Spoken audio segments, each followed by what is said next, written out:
Hey, Parkside, welcome to this week's encouragement video. Thanks for tuning in.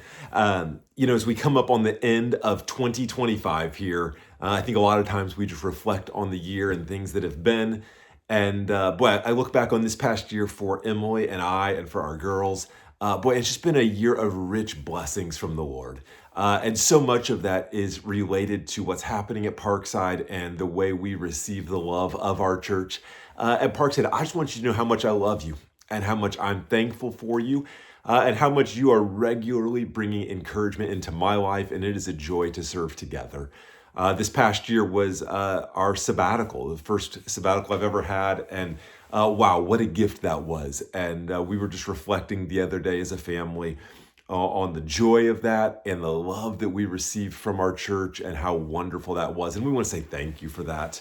We look out at the life of the church, and the last several weeks to months, we've just seen this blitz of baptisms, which is such a joy and has brought so much encouragement to us. I think even more than that is the testimony and hearing of people who are inviting others to read the Bible with them and proclaiming the gospel. And sometimes we get to see the fruit of that, and other times we don't. But I know the steps you're taking, the bold steps you're taking to be faithful in pursuing Christ. And that brings me so much encouragement. I've seen let me pause on that for a second.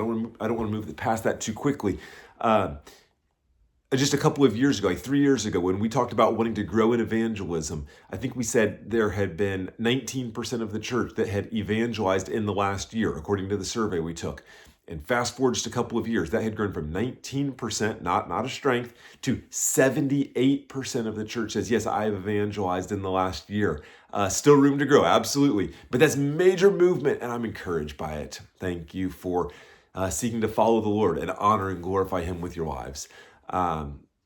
There's so many other things we could go on and say and keep saying. But I want to pivot towards 2026 now. As we announced on Sunday, we are kicking off 2026 with a major focus on prayer and dependence.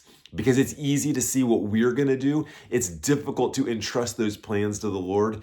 And so we're kicking that off in a couple of ways. This Sunday is our prayer meeting. So first Sunday of the new year, prayer meeting. If there's ever a way to say, I am starting this year in a spirit of prayer and dependence on the Lord, I will do it by getting up extra early on a Sunday to be at prayer meeting. I invite you, I urge you, I encourage you, please take that step. Together as a church, we must grow in dependence on the Lord.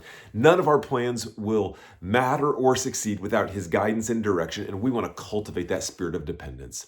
On top of this week's prayer meeting, throughout the whole month of January, we're having what's called a prayer and fasting 4x4. What is a prayer and fasting 4x4? 4 weeks of prayer, 4 days of fasting. And we have a guide on Sunday for you to guide you through that. But we want to increase our commitment to prayer over the next 4 weeks. And we're going to challenge every member of Parkside over the 4 weeks of January to fast from all food for a minimum of 4 days. Now, that doesn't have to be 4 consecutive days, but we are going to commit ourselves to prayer and dependence on the Lord. That's the prayer and fasting 4x4. We'll explain more Sunday. I hope to see you there.